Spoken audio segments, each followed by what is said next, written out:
Hello, everybody, and welcome to our Superintendent's Budget Task Force meeting.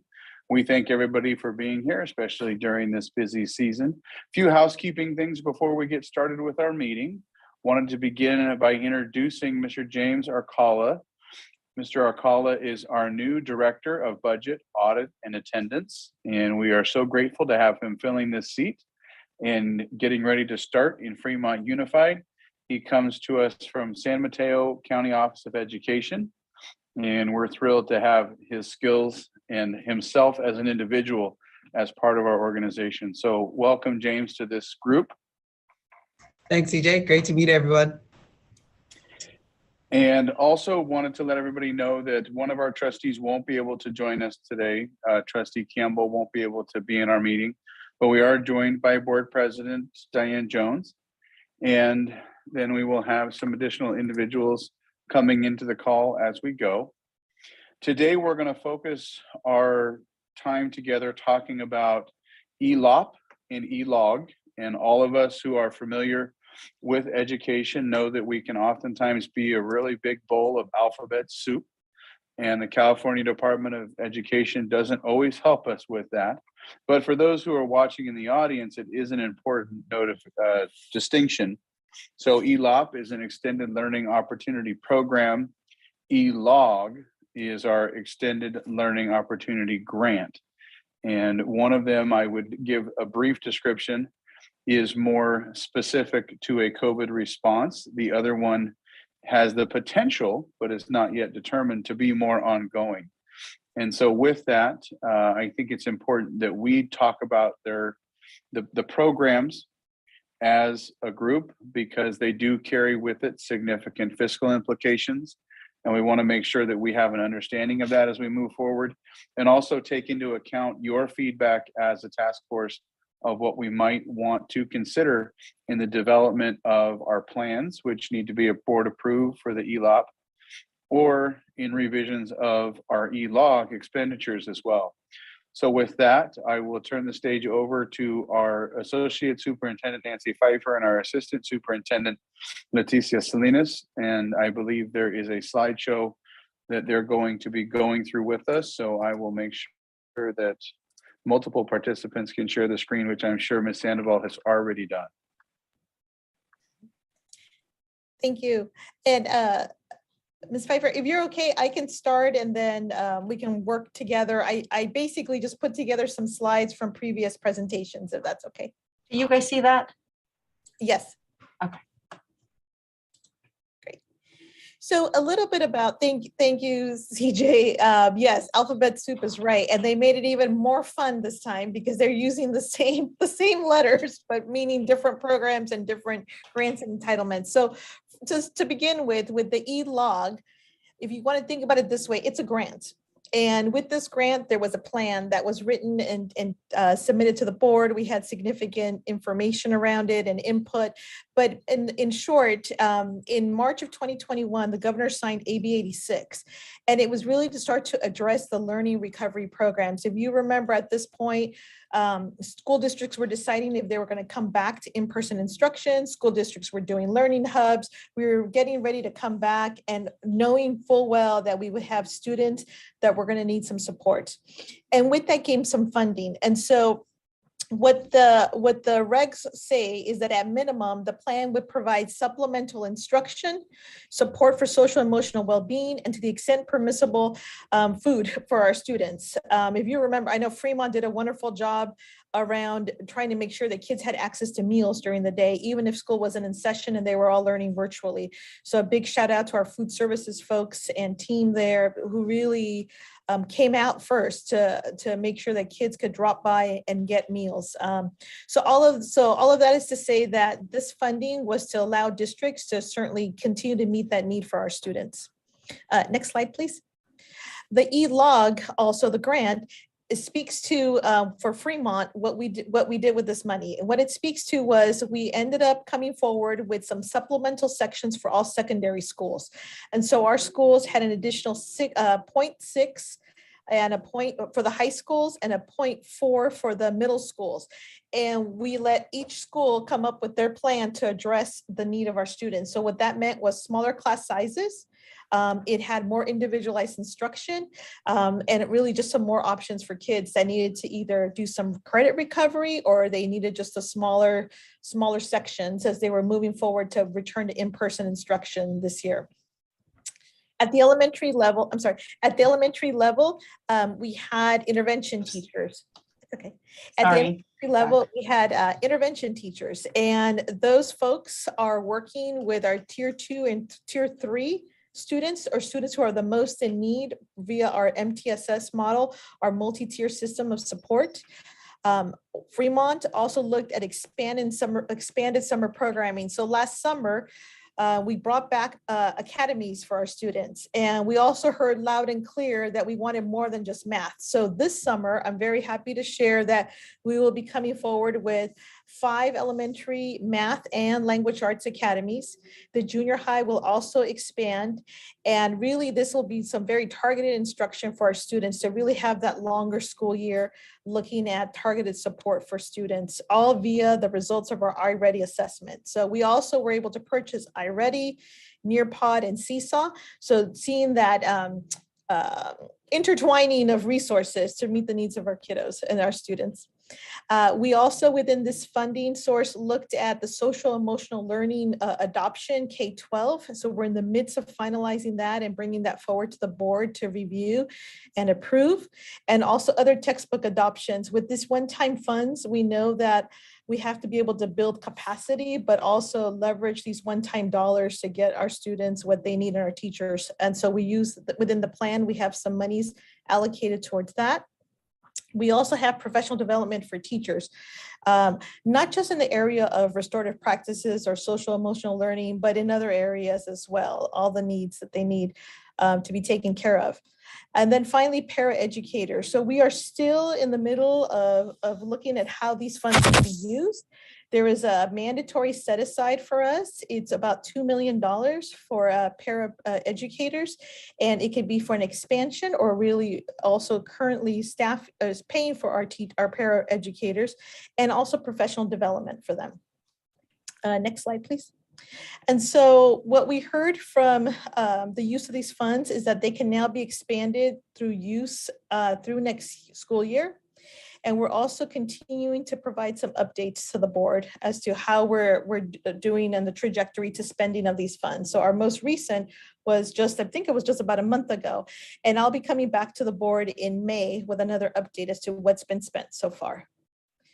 And so that's about ELOG. I could take, and I don't know if Nancy, you wanted to share anything at this point, or at the end, we can take questions, and then I'm going to talk about ELOP in a little bit.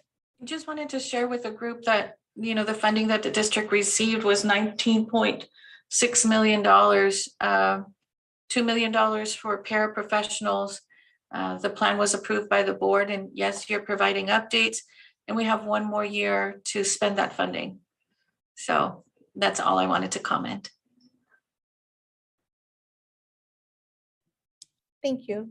And I'll go on with this next section on ELOP, and then I guess we can do questions at the end. So now ELOP.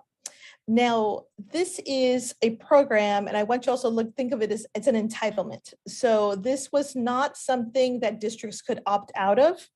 It was a must do, or I should say, and a must do with a plan. And so it looks very similar to a grant, but you receive this entitlement as a school district. So the intent of this is that all school districts will offer unduplicated pupils in classroom-based instructional programs access to after-school and intersessional expanded learning opportunities. What that looks like is that it would be a 9-hour day for students, K-5, targeting students who are making up the demographic of an unduplicated, so foster youth, English learner, students that may be unhoused. And so it's targeting all of those students first, but can be open to other students.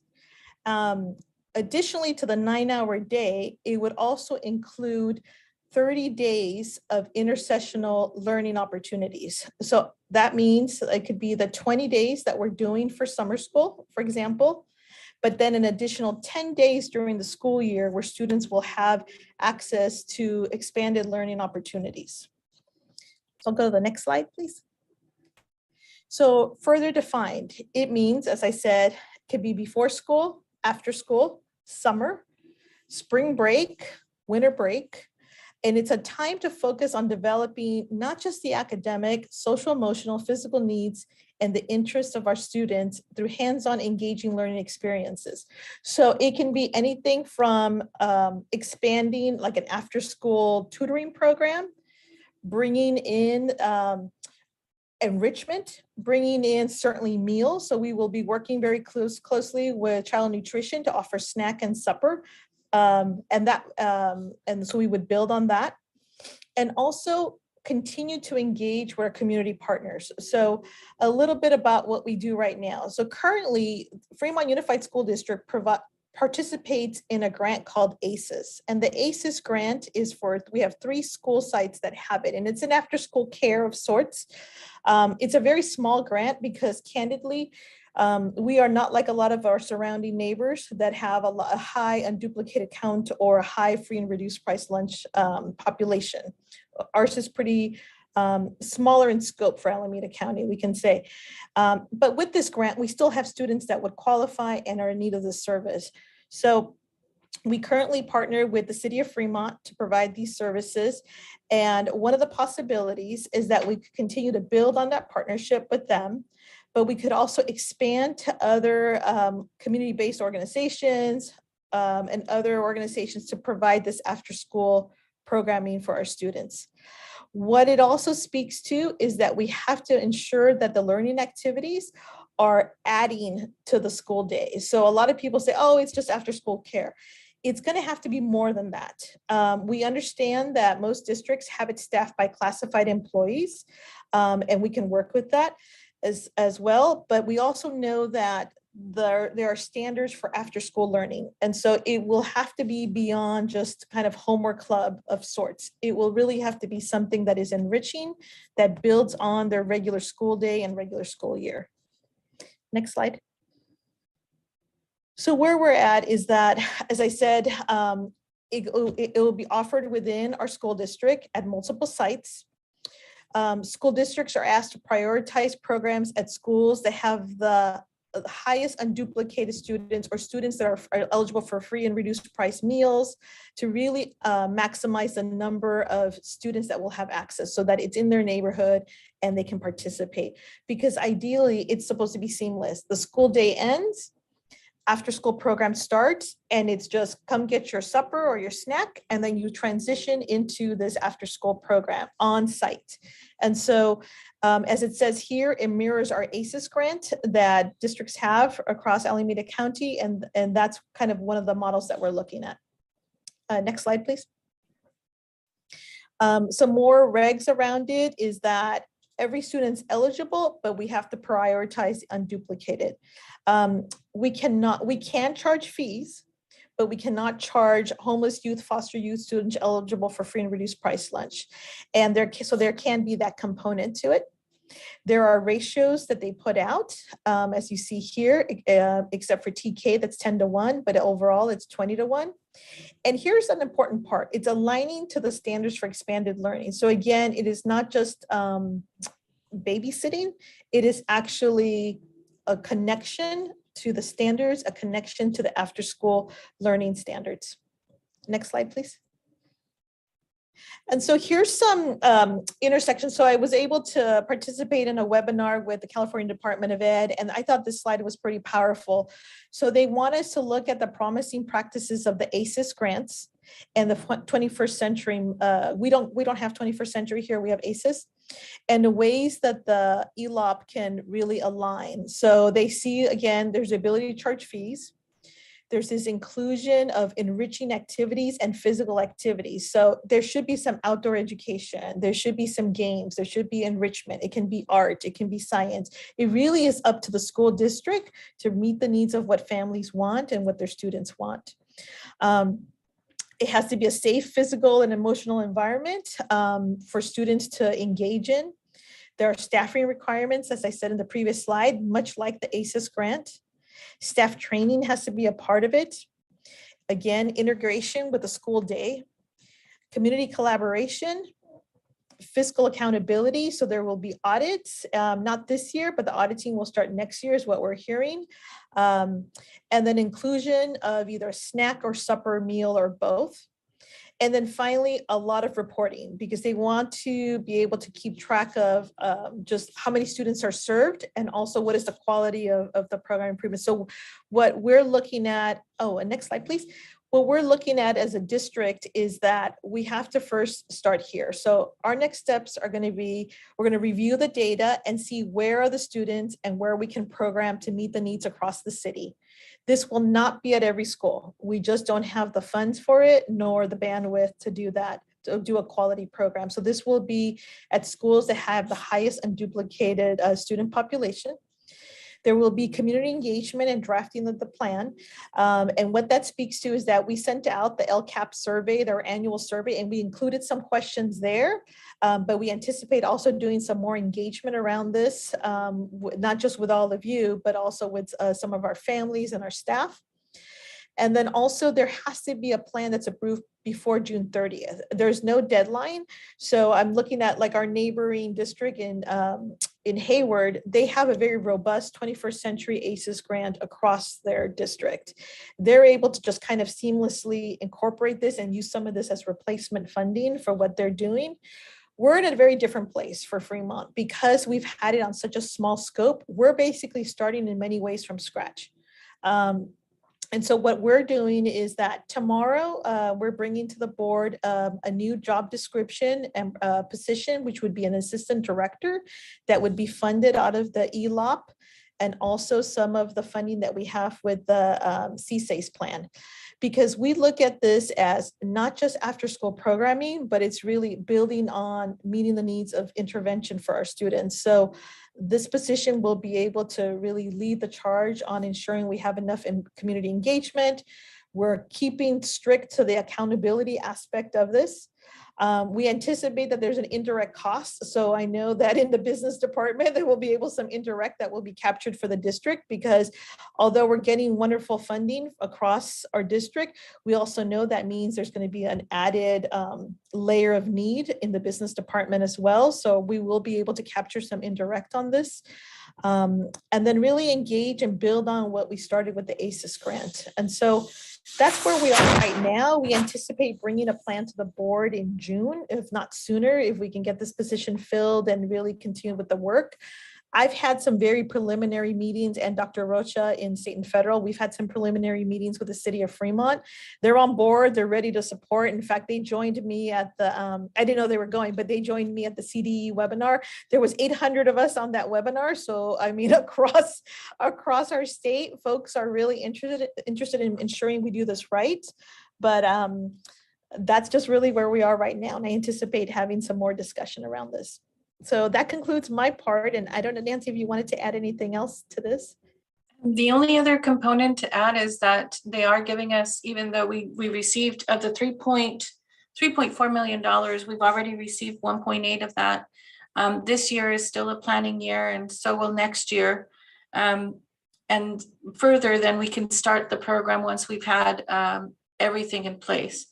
And I mean, the business side is ready to support the education side of the house on implementing this program. Thank you.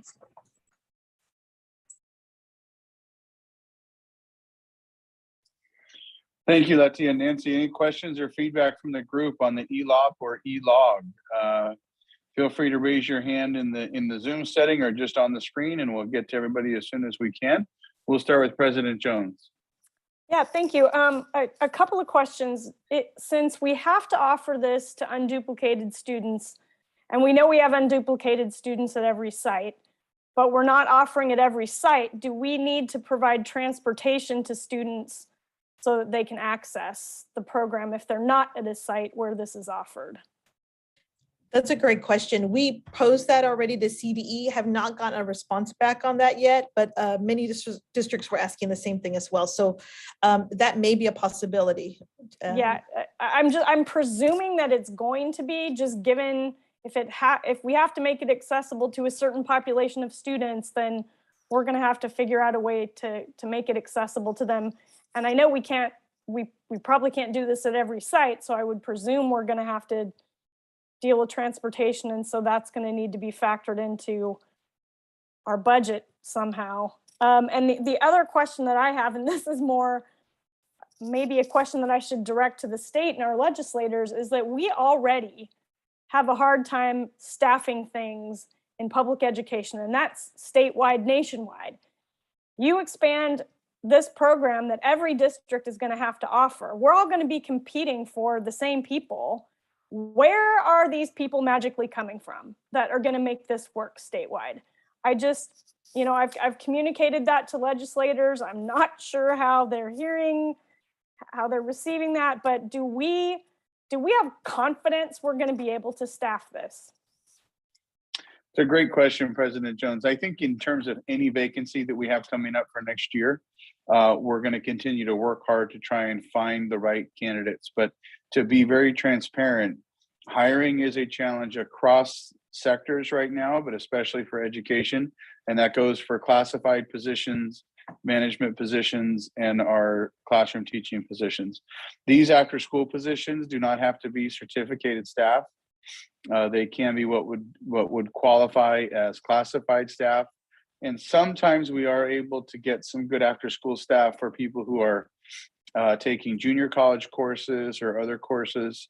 And so we have found success in doing that. And hopefully we'll be able to do that again, even though the state is going to provide us standards. They're not instructional standards in the same way that we expect classroom instruction, but it won't need to be a certificated staff member. And so that helps us widen our pool a little bit, but we don't want to take off the radar the fact that it's difficult to staff anything right now.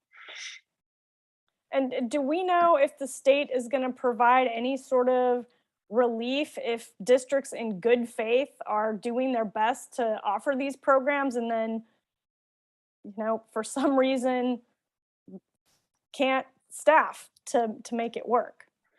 Yeah, Letty may have some more information. The last call I was on regarding this really was that what we're hearing from the CDE is we have to demonstrate a good faith effort to operate the program. And if we can demonstrate a good faith effort to staff, a good faith effort to advertise in the home language of families, that their audit of our program will not penalize us, and that we would receive a prorated amount of the funding based for the scope and size of the program that we're offering. And Letty might have some more detailed information, or perhaps Nancy, but extending myself dangerously into my memory bank these weeks, that's what I recall from my last discussion on this at the state level. Yes, your memory is good. Yes, that's about what we heard as well. And granted, we've only had one big meeting with CDE and just waiting for more guidance as well.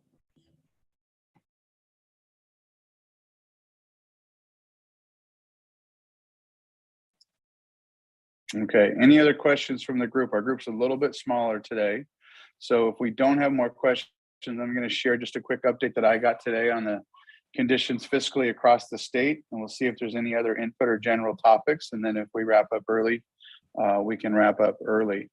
I thought it was worth noting for our group because we do talk about budget development quite often, and we talk about where things are across the state financially.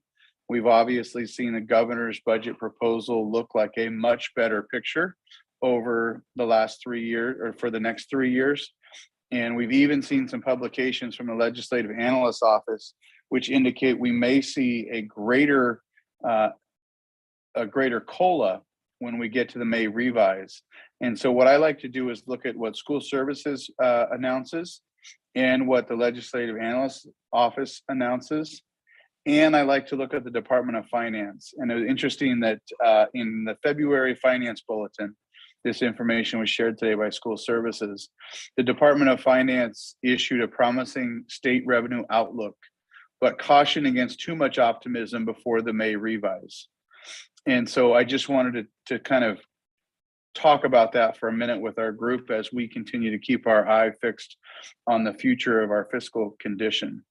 So obviously they highlight the impact of inflation, and that in recent times, the Department of Finance is highlighting that inflation represents the fastest increase since February of 1982.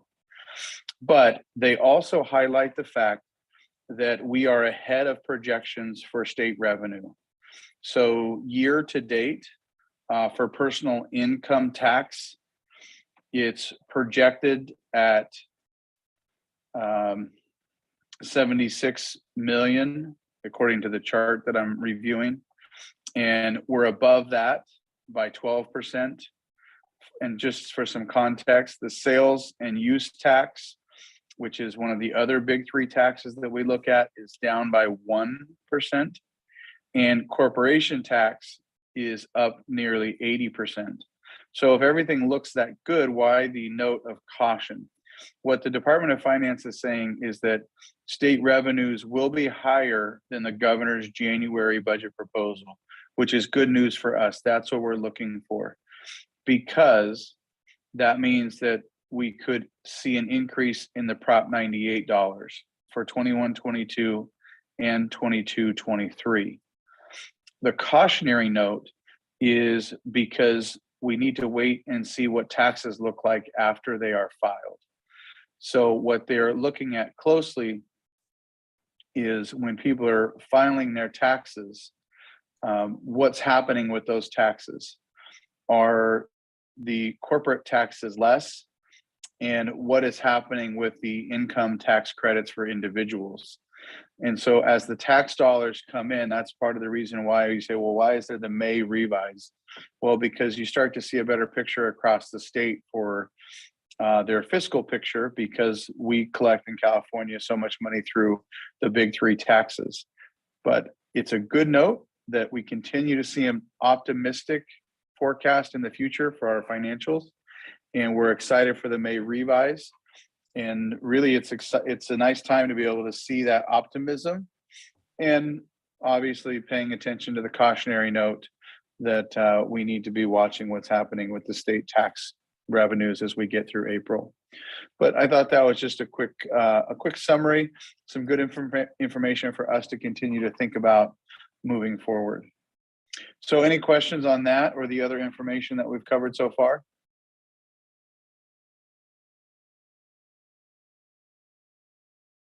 Okay. For us in our sequence of events, as you have all probably properly memorized, our next event for our board process is the second interim.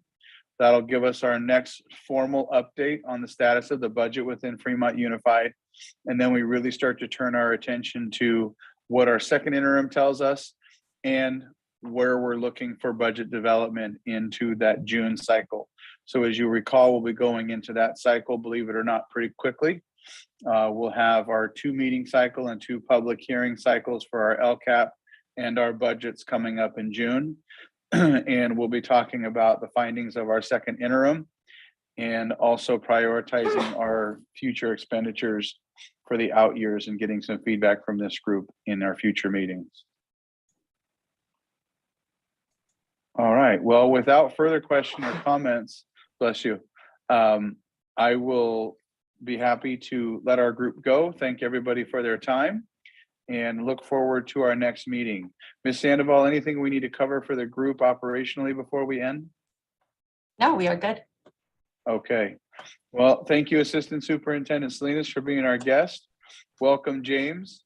Thank you, Nancy. And thanks everybody for being here. I hope you have a wonderful rest of the evening. Bye-bye.